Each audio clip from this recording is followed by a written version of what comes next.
नमस्कार, मैं रूपाली आप सबका स्वागत करती हूँ आप ही के चैनल पर जिसका नाम है आज के हिस्टोरिकल लड़की।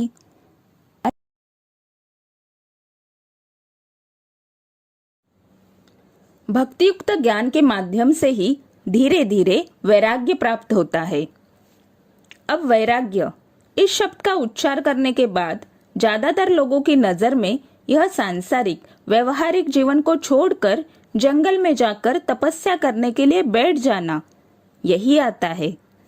कुछ संतों ने सांसारिक जीवन से दूर रहकर विश्व के कल्याण के लिए तपस्या की है, लेकिन उन्होंने अपने किसी भी शिष्य या भक्त को सांसारिक या व्यवहारिक जीवन से दूर रहने की कभी सलाह नहीं दी।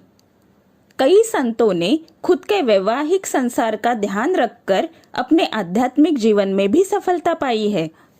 दासबोध ग्रंथ में समर्थ रामदास जी ने समझाया है कि कैसे समाज में रहकर अपनी आध्यात्मिक प्रगति की जाए और आध्यात्मिकता के सहारे रोज की परिस्थिति में निर्माण होने वाले व्यवहारिक प्रश्नों के उत्तर कैसे पाए जाए।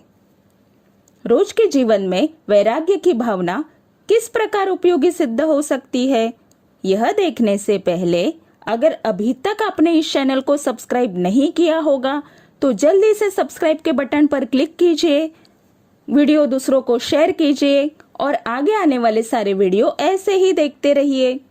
व्यवहारिक जीवन जीते हुए भी हम अक्सर वैराग्य का अनुभव करते हैं। इसके लिए गुलाब जामुन का उदाहरण लेते हैं।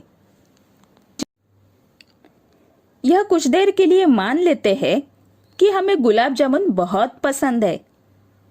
एक कटोरी हमारे सामने गुलाब जामुन से भरकर रखी गई और हमने संतोष से तृप्त होकर उस गुलाब जामुन को खत्म किया।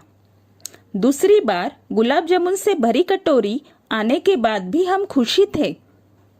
तीसरी गुलाब जामुन से भरी हुई कटोरी आने के बाद हालांकि उत्साह थोड़ा कम हो गया था, फिर भी हमने ऐसे ही खाकर समाप्त कर दिया। चौथे कटोरी को उत्साह और थोड़ा कम। पांचवी बार तो गुलाब जामुन इच्छा ना होते हुए भी खाए।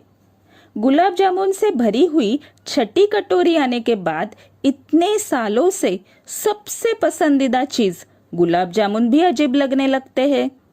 सातवीं कटोरी आने के बाद गुलाब जामुन परोसने वाले लोग भी अजीब लगने लगते हैं।